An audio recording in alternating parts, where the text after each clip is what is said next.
Assalamualaikum warahmatullahi wabarakatuh.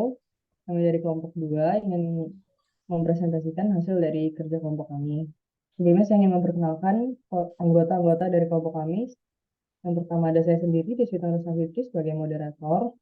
Yang kedua ada Anindya, yang ketiga ada Zahra Manda, lalu yang keempat ada Maura Balkis LS Tiffany, yang ke yang selanjutnya ada Lutfia Muti Anwar, selanjutnya ada Elizabeth Restu. Silakan boleh dimulai teman-teman.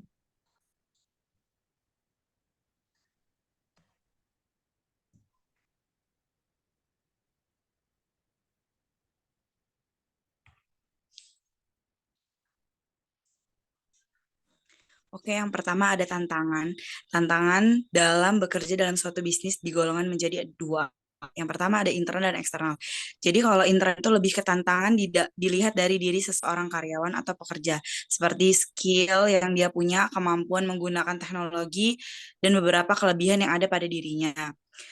Yang kedua ada tantangan eksternal. Maka tantangan eksternal itu di luar dari dirinya. Misalnya eh, seperti invasi pada perusahaan yang mempengaruhi kesejahteraan karyawan, perubahan peraturan perusahaan yang mempengaruhi kebijakan.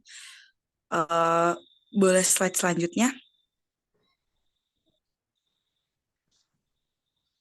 Dan yang terakhir, masalah perlakuan perusahaan yang berbeda terhadap setiap karyawan itu. Oleh karena itu, tantangan profesional bisa tumbuh dari berbagai aspek seperti lingkungan, komunikasi. Jika lingkungannya kurang mendukung atau kurang membuat nyaman karyawannya, maka akan mempengaruhi kinerja seseorang karyawan. Oleh karena itu, para profesional karyawan harus memiliki kemampuan dan keterampilan manajemen untuk mengatasi tantangan tersebut. Selanjutnya, saya serahkan pada moderator.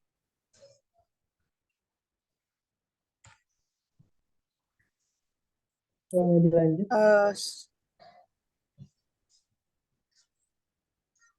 Selanjutnya, dampak menurunnya sumber daya manusia di suatu perusahaan. Manajemen itu tuh memiliki fungsi sebagai perencanaan untuk kebutuhan sumber daya manusia, sebagai permintaan tenaga kerja organisasi yang baik itu dalam jangka pendek ataupun dalam jangka panjang. Staffing ini sesuai dengan kebutuhan organisasi dan juga sesuai dengan penilaian kerja dan juga kinerja pekerja. Selanjutnya sesuai dengan perbaikan kualitas pekerja dan lingkungan kerjaan dan pencapaian efektivitas hubungan kerja. Namun apabila terjadi penurunan sumber daya manusia, itu dapat menjadi dampak yang sangat mempengaruhi perusahaan. Antara lain,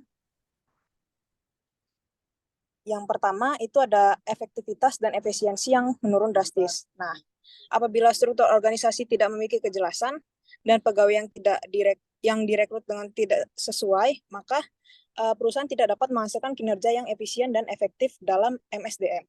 Selanjutnya, yang kedua ada pengeluaran perusahaan yang membengkak. Nah, di dalam sebuah perusahaan MSDM perlu lebih dulu kalau misalkan melakukan sesuatu perubahan itu tuh harus merekrut karyawan baru yang sesuai dengan aturan yang berlaku seperti promosi, mutasi pekerjaan, pensiun, bahkan memberhentikan karyawan yang lama. Yang ketiga, kesejahteraan karyawan akan terganggu. Nah, kurangnya manajemen sumber daya manusia dapat mengakibatkan karyawan merasa diabaikan. Hal ini dapat menimbulkan efek negatif dalam kesejahteraan karyawan sehingga kinerja karyawan itu akan menjadi menurun. Selanjutnya, moderator. Selanjutnya akan dilanjutkan. Boleh. Ya, selanjutnya adalah bagaimana cara untuk meningkatkan peluang sumber daya manusia yang ada di dalam suatu perusahaan tersebut gitu. Jadi peluang apa sih yang dapat dilakukan untuk meningkatkan sumber daya manusia itu dalam suatu perusahaan? Yang pertama itu kita bisa melakukan peluangnya adalah dengan melakukan pelatihan. Karena dengan menyelenggarakan pelatihan itu bagi karyawan perusahaan dalam berbagai bidang, pelatihan ini dengan tujuan untuk meningkatkan pengetahuan dan keterampilan karyawan. Selanjutnya itu adalah melakukan pengembangan sumber daya manusia itu. Jadi perusahaan itu akan melakukan evaluasi dan perencanaan karyawan untuk menghasilkan sumber daya manusia yang lebih berkualitas lagi. Kemudian kita bisa melakukan rekrutmen itu. Jadi dalam suatu perusahaan akan memperbaiki sistem rekrutmennya dan merekrut sumber daya manusia yang unggul untuk menciptakan perusahaan yang berkualitas. Selanjutnya adalah dengan pengembangan keterampilan dan kesadaran. Jadi perusahaan itu dapat memberikan pelatihan dan pendidikan berdasarkan bidang studi yang dipelajari karyawannya dan memberikan kesempatan pelatihan kepada calon karyawannya. Kemudian kita juga bisa memberikan penghargaan karena dengan memberikan penghargaan kepada pegawai yang mempunyai kinerja yang luar biasa, itu bisa memberikan motivasi untuk pegawai lainnya gitu kan. Kemudian perusahaan juga menyediakan fasilitas yang lengkap berupa sarana dan prasarana yang dapat dimanfaatkan oleh seluruh karyawan yang bekerja di perusahaan tersebut. Tujuannya itu adalah untuk agar karyawan ini merasa nyaman bekerja di perusahaan tersebut. Kemudian kita juga bisa melakukan peningkatan kualitas pegawai baru. Karena dengan peningkatan kualitas pegawai baru pada perusahaan itu perlu dilakukan agar perusahaan tersebut mampu bersaing dengan perusahaan lain. Jadi penerapan strategi pengelolaan sumber daya manusia yang tepat dapat mengoptimalkan peran, fungsi, dan manajemen sumber daya alam dalam suatu perusahaannya. Jadi oleh karena itu, pengembangan sumber daya manusia ini menjadi penting dan esensial untuk meningkatkan efisiensi dan kemajuan bisnis, yang pada akhirnya berdampak pada peningkatan produktivitas serta kemajuan dan berbisnis dalam suatu perusahaan. Gitu. Saya kembalikan kepada moderator. Terima kasih. Untuk slide selanjutnya boleh dilanjutkan oleh Elizabeth. Nah, jadi untuk pengelolaan sistem penilaian tingkat profesional sumber daya manusia pada perusahaan itu tuh yang pertama itu investasi. Investasi tersebut itu untuk memastikan bahwa karyawan ini bisa bekerja secara profesional istilahnya dan juga bisa diandalkan dalam perusahaan. Terus di mana juga di zaman globalisasi sekarang ini kan terdapat banyak pesaing gitu yang nggak datang aja secara internal, melainkan juga itu masuk dari luar negeri. Jadi pengelolaan SDM ini sangat ditentukan oleh keberhasilan perusahaan tersebut. Tugas pengelolaan sumber daya manusia ini bisa dilakukan oleh perusahaan yang bersangkutan, kayak meliputi perencanaan personalia, pelatihan khusus, koordinal, penciptaan kondisi kerja yang menguntungkan, kompensasi karyawan itu kayak bentuk gaji dan kenaikan jabatan. Terus manajemen sumber daya manusia sendiri juga merupakan hal yang berguna nih buat perusahaan bersama, itu dengan kata lain bisa menunjang permodalan, di mana manajemen sumber daya manusia ini bisa meningkatkan efektivitas dan juga efisiensi terhadap kerja di dalam organisasi perusahaan.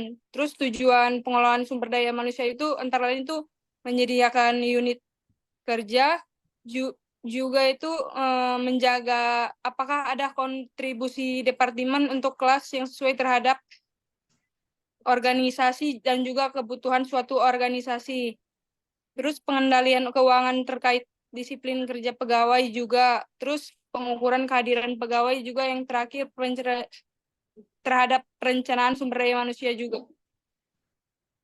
Selanjutnya saya kembalikan ke moderator. Terima kasih, Eli. Slide selanjutnya bisa dibacakan oleh teman saya, Anindya. Silakan. Oke, terima kasih pada moderator. Selanjutnya kita akan membahas sedikit tentang studi case, yaitu PT Unilever.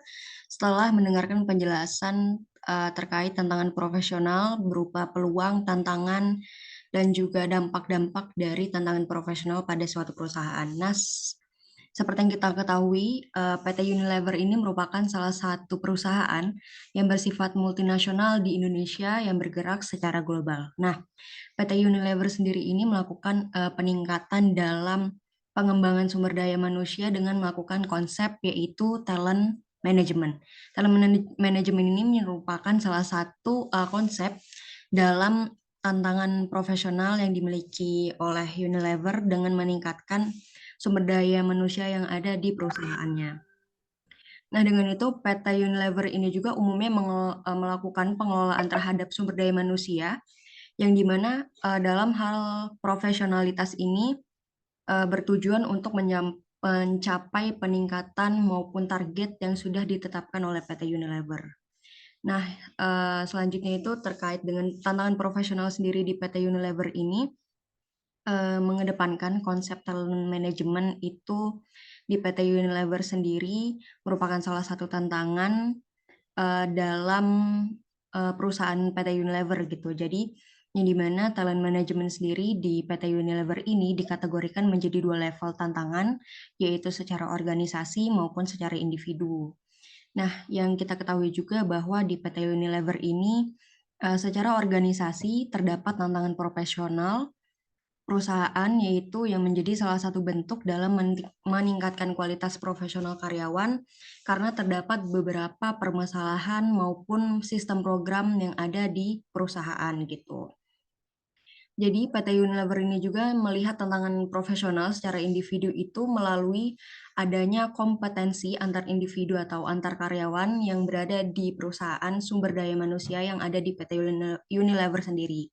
Yang dimana tantangan profesional secara individu ini merupakan salah satu tantangan yang perlu ditingkatkan melalui adaptasi antar individu di perusahaan Unilever, yang mana tantangannya ini berbagai macam bentuk hambatan dan juga tantangan yang menjadi salah satu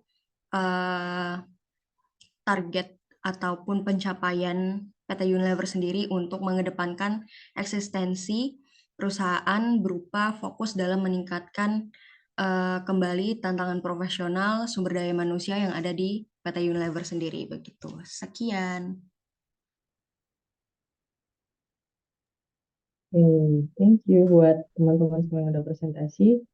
Berikut atau sekian, terima kasih presentasi dari kami. Jika ada kritik, saran, atau pertanyaan, boleh ditulis di kolom komentar di bawah. Jika ada salah kata atau salah perbuatan, mohon dimaafkan. Terima kasih. Terima kasih telah menonton video kami. Saya Airi. Assalamualaikum warahmatullahi wabarakatuh.